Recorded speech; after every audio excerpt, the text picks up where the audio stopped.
The silence before the storm hung over Murphy's diner like an invisible shroud as old Harold methodically cleaned the glassware behind the counter.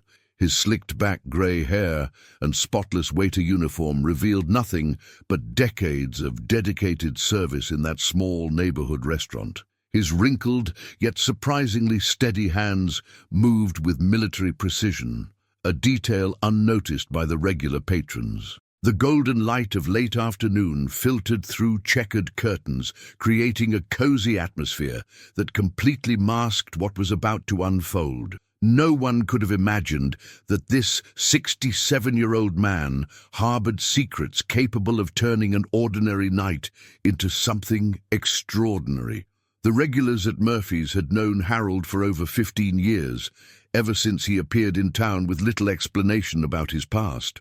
He was the type of man who listened more than he spoke, always ready with a gentle smile and a comforting word for those who needed it.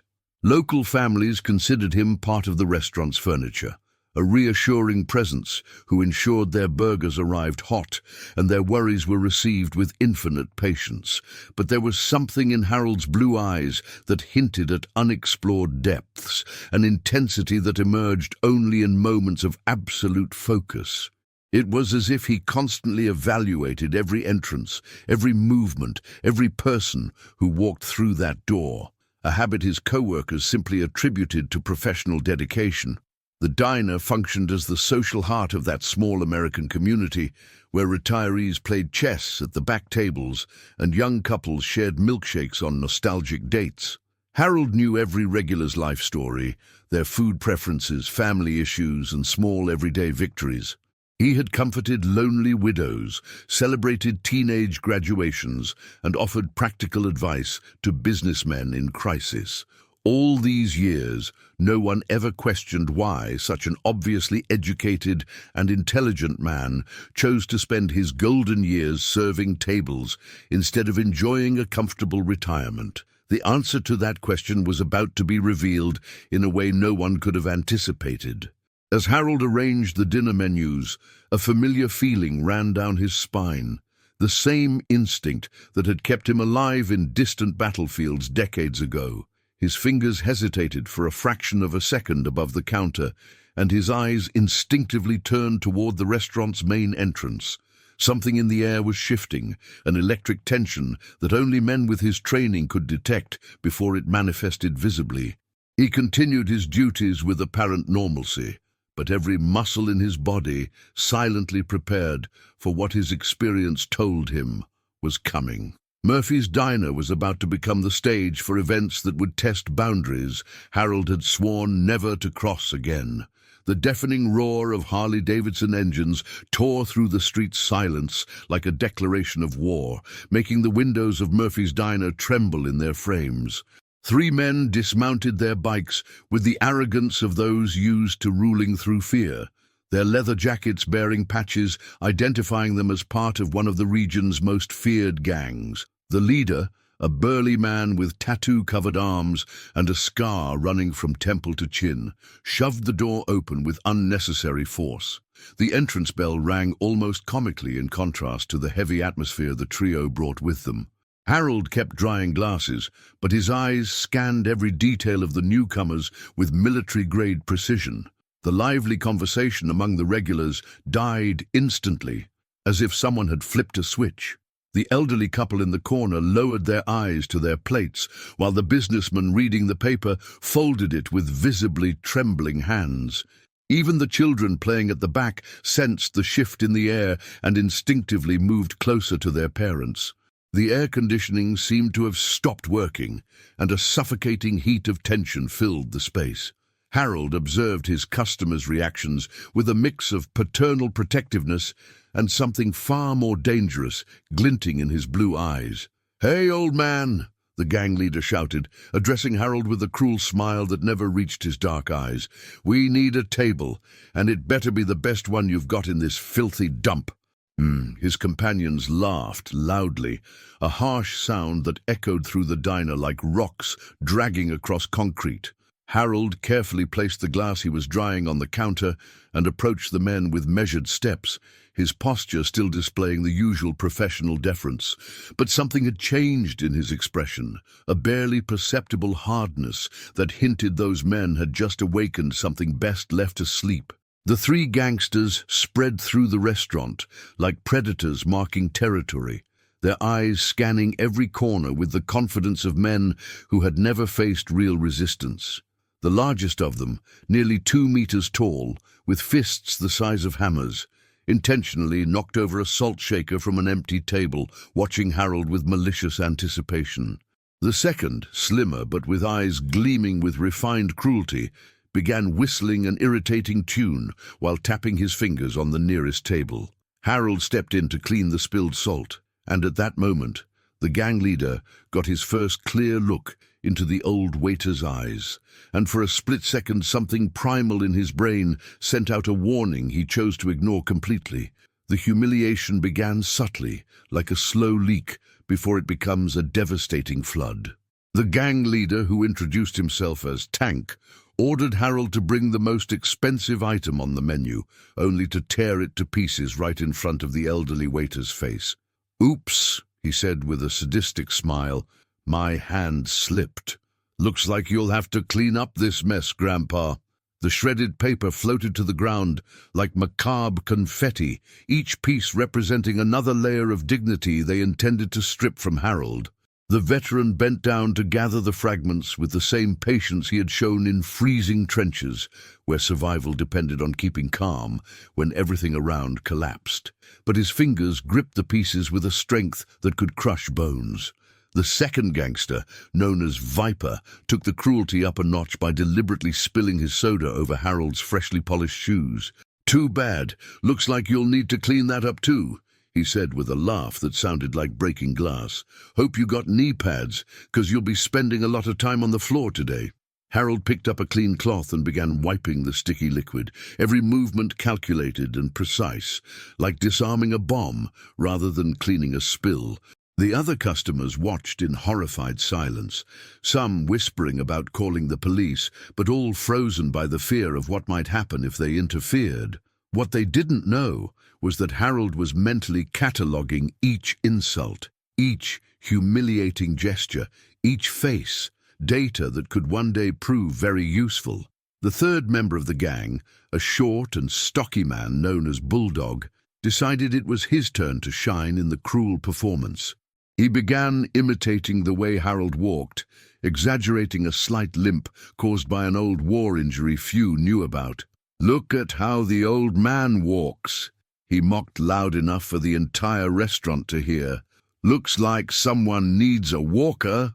The other gangsters erupted in laughter, while Bulldog continued his cruel pantomime, pretending to stumble and cling to tables. Harold paused for a moment, his right hand clenching involuntarily into a fist that had once knocked out trained enemies in hand-to-hand combat. But he forced himself to relax and continue his work. The muscle memory of decades of military discipline was fighting against something far more primal that was beginning to awaken in his chest. The situation reached a new low when Tank decided Harold wasn't being entertained enough by their antics. "Hey, pathetic waiter," he yelled, "how about showing us how a real pro serves a drink?" He then shoved Harold hard enough to make him stumble, though not fall completely. The veteran regained his balance with a grace that seemed almost impossible for a man his age, a fluid movement that spoke of reflexes still sharp as razors. For a brief moment, something dangerous flashed in Harold's eyes, a glimpse of the soldier he once was, the man who had faced enemies in battlefields where mercy was a deadly luxury. But he swallowed that darkness and kept serving, even as every fiber of his being screamed to show these men what happens when you underestimate the wrong kind of person. Harold's silent resistance had become a masterpiece of self-control, each breath measured as if he were defusing a bomb through sheer willpower. While the gangsters continued their provocations, he carried out his tasks with a mechanical precision that bordered on the supernatural, as if every movement were part of a choreography rehearsed over decades. His hands never trembled, his voice never faltered, and his eyes never lost that unfathomable quality that was beginning to unnerve even the most arrogant of his tormentors. What the gangsters couldn't grasp was that they were witnessing something rare. A top predator pretending to be prey, a wolf disguised as a lamb who had learned to hide his fangs until the exact moment of the strike. Each insult was archived, every affront catalogued, each face memorized with the precision of a sniper, calculating trajectories. The regular customers at Murphy's watched Harold's subtle transformation with a mix of fascination and growing fear. Mrs. Patterson, who had known the waiter for 15 years, noticed an almost imperceptible change in his posture, his shoulders slightly straighter, his steps a bit more deliberate, the way his eyes scanned the room with a systematization that didn't fit a mere restaurant worker. Young Tommy, who had been coming to the diner with his father since childhood, whispered to the older man that Harold seemed different, more intense, a word no 12-year-old should know how to apply to an elderly waiter. But the most disturbing part was the silence Harold kept. Not the silence of submission, but the silence of someone making precise calculations about consequences that could be devastating. Tank, growing frustrated with Harold's lack of emotional response, decided to apply more direct psychological pressure. "Are you deaf as well as old, you bald fossil?" he shouted, getting so close to Harold's face that his alcoholic breath was nearly toxic. "Or are you just a pathetic coward who can't defend his own dignity?" Harold kept wiping the table in perfect circular motions, but something almost imperceptible changed in his breathing. It became deeper, more controlled, like a diver preparing to descend into dangerous depths. Viper and Bulldog stepped in to surround him, forming a triangle of intimidation that had worked countless times before on other victims. What they didn't realize was that Harold was mentally mapping their positions, calculating angles of attack and points of vulnerability with military efficiency. The tension peaked when Bulldog, emboldened by Harold's lack of reaction, decided to cross a line no one else had dared. He grabbed Harold's wrist with brutal force, leaving red marks on the aged skin, and growled, "I'm talking to you, you useless trash." For a split second, Harold looked straight into Bulldog's eyes, and the gangster saw something that made him instinctively recoil. It was like staring down the barrel of a loaded weapon, a promise of violence so pure and concentrated it transcended any verbal threat. But then Harold simply said, "Yes, sir," in a voice so calm it could have been a weather report, and continued working as if nothing had happened. Bulldog released Harold's wrist, but his hands trembled slightly, and he couldn't explain why it felt like he had just touched something incredibly dangerous, disguised as harmless. The breaking point came when Tank, frustrated by Harold's unshakable resistance, decided it was time to involve the other customers in his show of dominance. He walked up to the table where Mrs. Patterson, a 74-year-old widow, was quietly trying to finish her chicken soup, her hands visibly trembling with fear. "Hey, lady," Tank said with syrupy false politeness. "How about you tell us if this pathetic old man's service is worth anything?"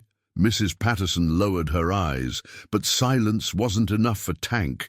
He wanted fear, submission. He wanted Harold to witness his clientele being humiliated because of him. For the first time since the gangsters had entered the diner, Harold stopped what he was doing completely. The cleaning cloth frozen mid-air, as if time itself had stalled. Something fundamental had shifted in the atmosphere. It was like a cord stretched to its limit was finally beginning to fray.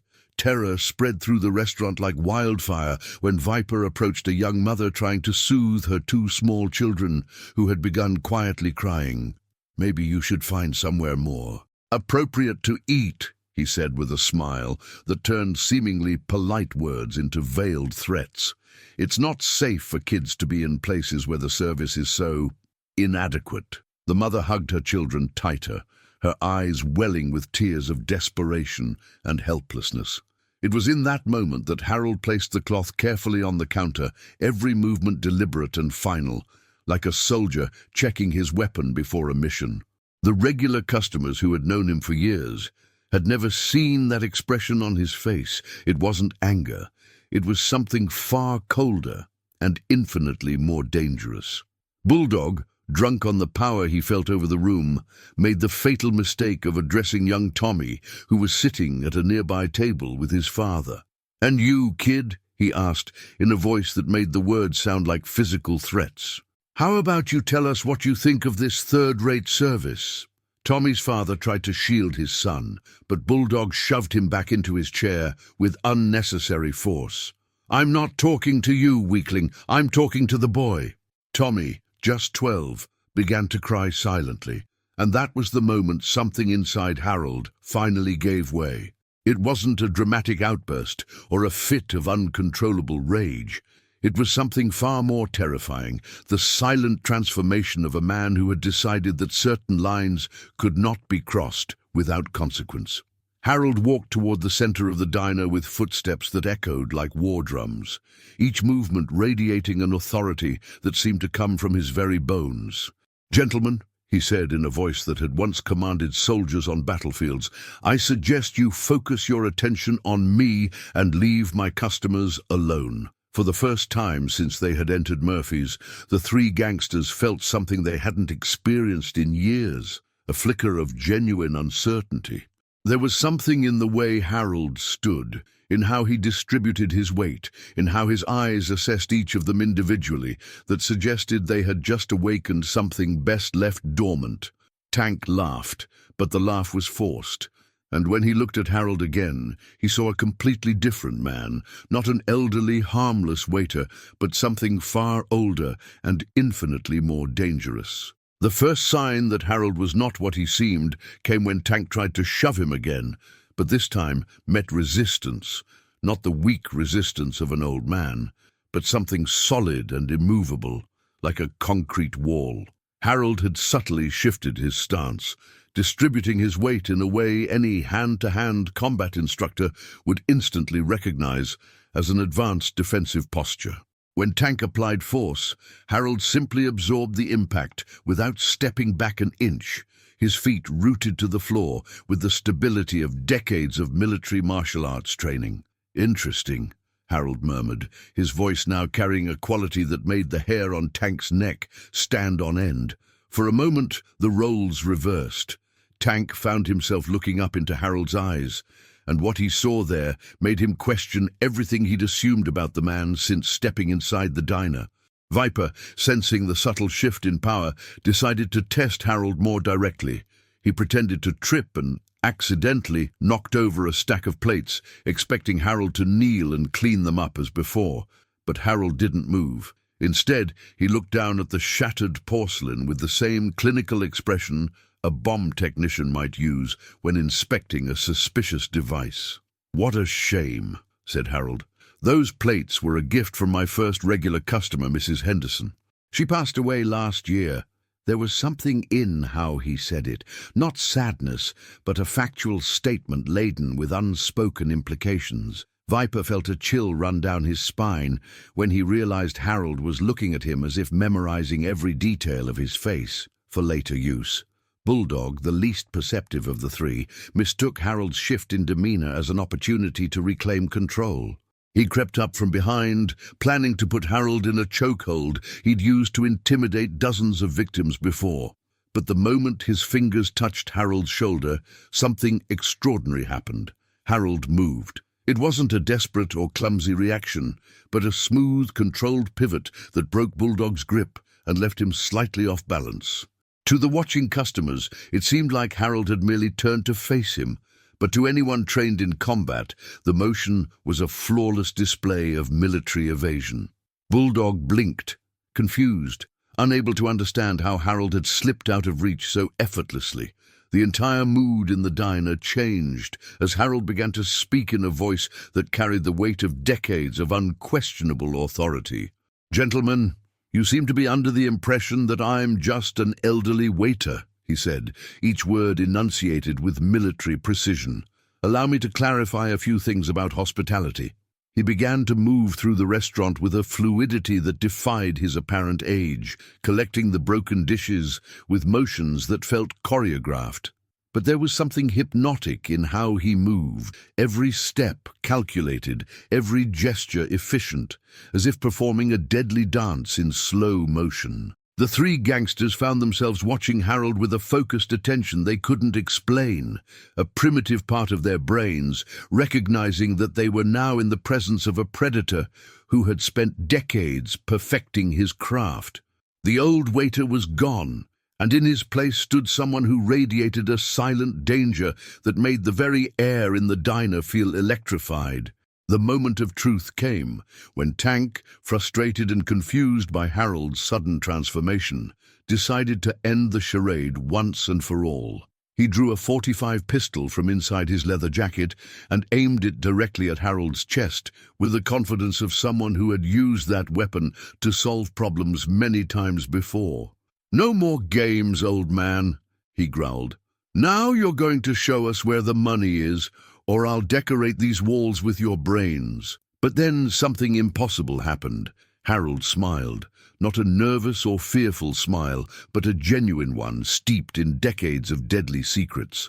"Interesting choice of weapon," Harold said, his voice taking on an almost professorial tone. "Colt 45 ACP, probably manufactured in 1987 judging by the finish, effective up to 40 meters. But you're standing less than 2 meters away." Tank blinked, momentarily thrown by the technical observation. What happened next changed everything. "Allow me to properly introduce myself," Harold said, his posture shifting completely as decades of military training resurfaced like a second skin. "Command Sergeant Major Harold James Mitchell, 75th Ranger Regiment, veteran of 3 classified conflicts and chief hand-to-hand combat instructor at the Special Warfare School at Fort Bragg." The words hit the restaurant like fragmentation grenades, each revelation more explosive than the last. The three gangsters felt the ground shift beneath them as they processed the truth. They hadn't been humiliating a harmless old waiter, but provoking one of the deadliest soldiers the U.S. military had ever produced. Harold kept speaking in that same calm tone, now imbued with an authority that made generals bow. 63 confirmed combat missions.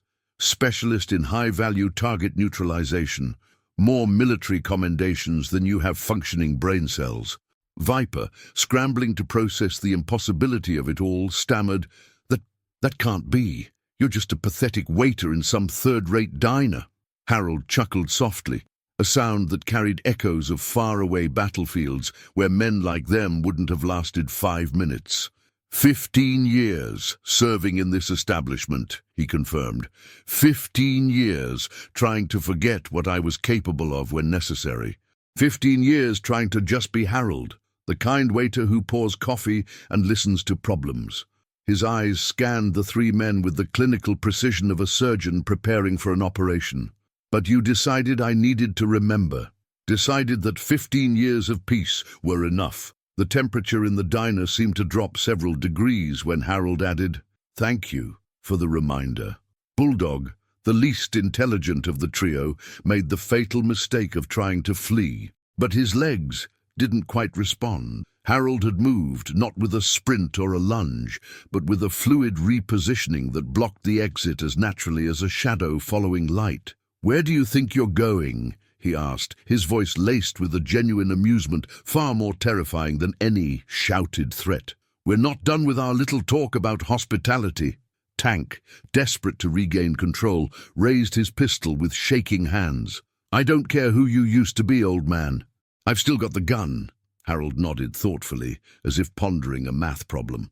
"True, but there's something you don't know about me and firearms." He paused, his eyes acquiring a terrifying density. "I'm much, much faster than you think."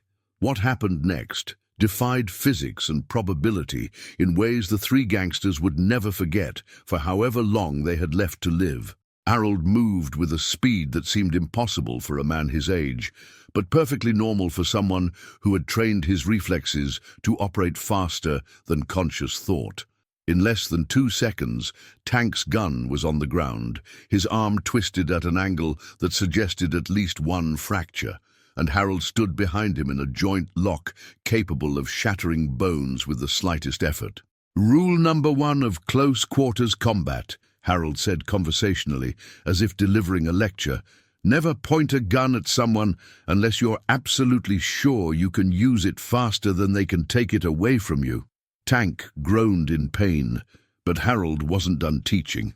Viper and Bulldog exchanged a glance of pure panic, finally realizing they had awakened something far beyond their ability to handle. Viper tried a smarter tactic, pulling a knife from his boot with moves he thought were swift and intimidating. Harold studied the blade with professional interest, like a chef examining a new kitchen tool. "Tactical knife, probably bought from a surplus store," he observed, still restraining Tank with alarming ease. 6-inch blade, non-slip grip, good weight distribution, solid choice. Viper momentarily felt proud, until he realized Harold was analyzing his weapon with the same casual tone he might use to discuss the day's lunch special. "Unfortunately for you," Harold continued, "I was disarming men with knives before you learned to tie your shoes." Bulldog, driven by desperation and devoid of better ideas, launched a frontal attack that might have worked against a normal opponent. He charged Harold with fists raised, hoping his size and weight would crush the older man. What followed was a textbook demonstration of what decades of military training can do to brute force. Harold simply sidestepped, used Bulldog's own momentum against him, and redirected the clumsy charge into a nearby table with a technique so fluid it looked like choreography. The sound of the impact echoed through the diner like thunder, and Bulldog lay motionless on the floor, conscious but clearly re-evaluating every life decision he had ever made. "Aikido," Harold explained to the stunned customers, "the art of using your opponent's strength against them. Very effective against bigger, less disciplined adversaries." With Tank still pinned and Bulldog temporarily out of commission, Harold turned his attention to Viper, who now held his knife with visible uncertainty. "Now," Harold said, his voice shifting into that of a seasoned instructor, "why don't you show me what you've learned about knife combat from action movies?" Viper attempted a horizontal slash he'd seen in dozens of gangster flicks, a move meant to be fast and lethal. Harold simply wasn't there when the blade sliced the air. Instead, he had materialized beside Viper, and before the gangster could even register it, he was on the floor with Harold holding his own knife while calmly explaining, "When you telegraph your moves like that, any trained opponent has 3 full seconds to plan a response, and 3 seconds is a lifetime in real combat." Viper looked up at Harold with a mixture of terror and involuntary admiration, finally understanding they had tried to intimidate someone so far beyond their realm it was almost laughable. The justice Harold delivered wasn't wild or vengeful, it was surgical. With all 3 gangsters now firmly under control, Tank immobilized, Viper disarmed and grounded, and Bulldog still recovering from his unintended flight, Harold began to administer a brand of justice they would never forget. "Gentlemen," he said with the same calm voice he'd used to serve coffee for 15 years, "we're now going to have a conversation about responsibility and consequences." He moved through the diner with lethal grace, collecting the gangsters' phones with the same ease he'd used to disarm enemies in clandestine missions. "First, let's call some people who'll be very interested to know where you are tonight." The first call went to the local police, but Harold didn't simply report a public disturbance. Instead, he gave them a detailed account, license plates of their motorcycles, precise descriptions of identifying tattoos, even the serial numbers on their weapons, all of which he had quietly memorized while being humiliated. "Sheriff Morrison," Harold said into the phone, "this is Harold Mitchell from Murphy's Diner. I believe you've been looking for 3 gentlemen connected to last week's commercial robberies." Tank tried to protest, but Harold applied a bit more pressure on the joint lock, drawing a grunt that became the background soundtrack for the conversation. "No rush," Harold added. "They're not going anywhere. They'll be waiting for you, patiently." The second call was even more revealing. Harold reached someone who clearly recognized his voice. "Colonel Davies, this is Command Sergeant Major Mitchell. Yes, I know I'm retired, but I have a situation here that may interest intelligence." He spoke in coded language the gangsters couldn't decipher, but the message was clear. These weren't random thugs. Harold had identified them as part of a broader criminal network. During his years serving coffee and wiping tables, Harold had quietly provided intel on criminal patterns in the region, helping dismantle more than one illegal operation. "Confirmed," he said calmly. "The targets are secure and ready for debrief. No excessive force required, just polite persuasion." Viper and Bulldog exchanged horrified glances, finally realizing they'd stepped into something far larger than a simple restaurant shakedown. The final humiliation came when Harold made the three of them clean up the mess they had created, not out of sadism, but as a life lesson. "You came here to show power," he said, as he watched tanks sweep up the broken porcelain Viper had smashed. "But real power isn't about scaring the innocent. It's about protecting those who can't protect themselves." Bulldog, still dizzy from his collision with the table, was made to mop up the salt he'd scattered, every movement watched by Harold with the disciplined eye of a drill sergeant. "For 15 years, Harold said, "I chose to use my strength to serve coffee and make people feel safe. You chose to use yours to spread fear." As police sirens grew louder outside Murphy's diner, the three gangsters sat in a perfect row of chairs, hands visible, awaiting their fate with a quiet resignation that spoke of men who had learned a lesson they would never forget. 3 weeks after the events at Murphy's diner, Harold was once again behind the counter, polishing glasses with the same meticulous care as always, when the front door opened to reveal a figure that made every regular customer do a double-take. A middle-aged woman stepped inside, wearing a pristine military uniform adorned with the insignia of a brigadier general, followed by 2 men in civilian clothing who were clearly anything but civilian. "Command Sergeant Major Mitchell," she said, her voice carrying the weight of decades of military command. "I need to speak with you about a very special proposal." Harold gently set the glass down on the counter. His hands, Mrs. Patterson noted, didn't tremble at all, something she found oddly reassuring in a man who had faced down 3 armed criminals only weeks earlier. "General Montgomery," Harold replied, "an honor to have you in my establishment. Can I offer you a cup of coffee? It's our house specialty." But there was something in Harold's eyes that suggested he already knew exactly why she was there. The conversation that followed revealed a truth even more shocking than the revelation that Harold had been a Special Forces veteran. The incident 3 weeks ago, General Montgomery explained, was actually a carefully orchestrated test conducted by military intelligence. Harold offered a faint smile, as if savoring a private joke. "I was wondering when you'd show up," he said. "Those 3 were far too sloppy to be real criminals, especially the one called Tank. He held the gun like someone who learned to shoot by watching TV. The general nodded. "Hired actors, retired vets who agreed to participate in an evaluation op. We needed to be sure you still had operational capabilities after 15 years off the grid." Though the regulars in the diner, who had subtly moved closer to eavesdrop, felt their entire understanding of reality tilt once again. "You see," General Montgomery continued, "for the past 15 years, we never lost sight of Sergeant Major Mitchell.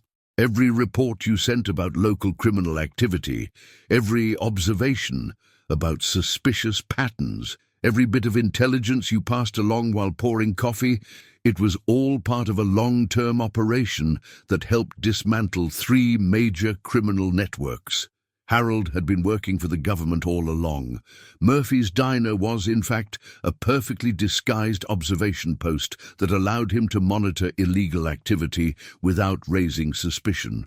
"The kind old waiter you all know," she said, addressing the stunned diners, "is actually one of the most valuable intelligence assets this country has ever had. And now," she turned back to Harold, "we need you back in active service, for a mission that only someone with your specific skill set can carry out." Harold looked around the diner, his eyes pausing on each of the regulars who had become his unofficial family over the years. Mrs. Patterson, who had cried when she thought he was in danger.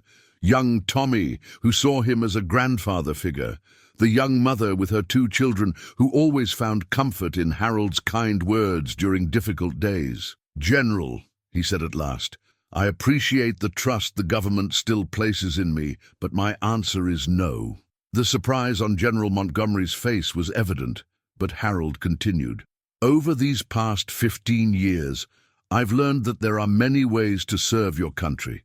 Protecting these people, being a safe harbor in their lives, giving them a place where they can just be, that too is a form of patriotism." He picked up the glass he'd been polishing and placed it back in its rightful spot. "My war now is against loneliness, against despair, against the creeping feeling that there are no safe places left in the world. And that's a war I intend to keep fighting. Right here, 1 cup of coffee at a time." General Montgomery smiled and extended her hand. "Sergeant Major Mitchell, it's been an honor." And as she walked out the door, Harold returned to his work, proving that true heroes don't always save the world. Sometimes saving one small corner of it is more than enough.